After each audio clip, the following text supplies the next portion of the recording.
My trip to the 2025 Professional Football Researchers Association convention in Minneapolis began very early in the morning at the Kalamazoo Airport on Thursday, July 10th. After a short flight to Chicago, we landed just as the sun was coming up, and I had a great view of the sunrise from the plane.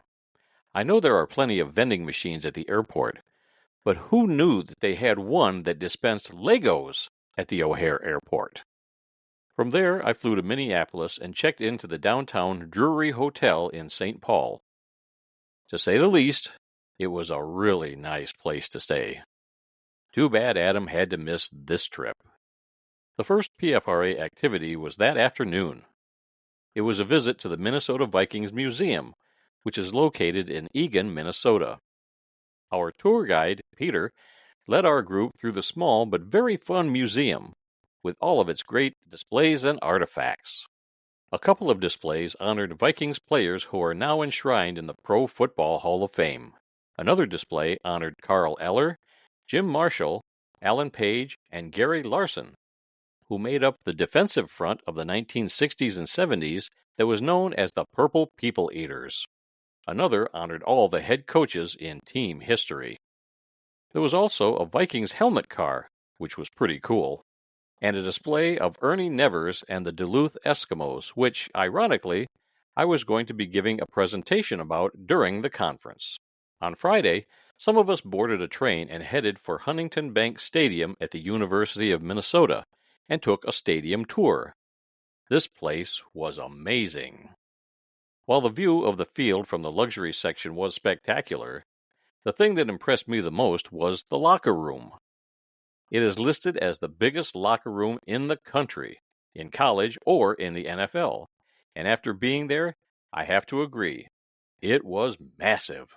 There were pictures of many former Golden Gophers players who went on to great things after playing for Minnesota, including Chicago Bears Hall of Fame fullback Bronco Nagurski, Tampa Bay Buccaneers and Indianapolis Colts Hall of Fame head coach Tony Dungy, Detroit Lions Hall of Fame tight end Charlie Sanders, and Vikings Hall of Fame head coach Bud Grant, just to name a few. Minnesota head coach P.J. Fleck came to the university after spending 4 years as the head coach at Western Michigan University here in Kalamazoo, from 2013 to 2016. He also brought along the slogan, "Row the Boat" with him, and it can be found throughout the stadium. For years, fans have been decorating boat oars and giving them to the school. The director of operations at the stadium, Brady Burrish, who was also our tour guide, said they did not know what to do with all the decorated oars, but they eventually decided to put them on the stadium walls leading from the locker room to the field. Players and coaches now get to walk past them every time they head to the field. From there, we got to go down on the field for a player's eye view of the stadium, and then it was time to head back on the train for a trip back to the hotel. Later that night, the conference began. Former Vikings running back Chuck Foreman and former Golden Gophers running back Darrell Thompson were on hand to talk about their NFL careers and answer questions. There were also 3 speakers that first night. Author Joe Ziemba, who talked about the Red Grange barnstorming tour, Chris Willis, the head researcher at NFL Films, talked about the 3 managers that Grange had during the barnstorming tour, and author Charles Billington, who talked about his book on the 1963 Chicago Bears. The conference continued on Saturday morning. PFRA President George Bazika and the rest of the PFRA officers conducted a business meeting that included updates on current membership, current and future PFRA book projects, future convention locations, and much more. After that, 10 more speakers gave presentations on a variety of football-related subjects, including Ashley Levine, the executive director of the Bronco Nagurski Museum in International Falls, Minnesota. Author Rick Bowman talked about his book, Vikings in the Playoffs, The Golden Era Under Bud Grant. A big thank you to PFRA Executive Director Lee Elder for providing this picture of Rick, by the way, as I neglected to get any video of him while he was speaking. And I gave a presentation on Ernie Nevers and the Duluth Eskimos. After lunch, Leo Lewis III, who played wide receiver for the Minnesota Vikings and the Cleveland Browns, spoke about his father. Leo Lewis Jr., played 11 seasons in the CFL, and is now enshrined in the Canadian Football Hall of Fame.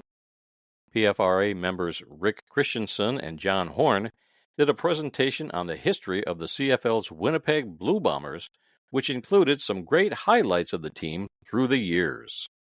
Author Terry McConnell talked about his book called Breaking Through the Line, which is about Bobby Marshall, the first African-American player in the NFL. He also sang a song about Bobby that he had written. PFRA member Tommy Phillips talked about his upcoming book on the perfect Packers season of 1929. Dave Birch, president of the American Football Association and secretary of the PFRA, talked about life in the minor leagues. Craig Smith, a member of the AFA Hall of Fame, also spoke. The conference ended with the 4th annual PFRA Quiz Bowl, which was moderated by Tommy Phillips. It was done in the style of the game show Jeopardy!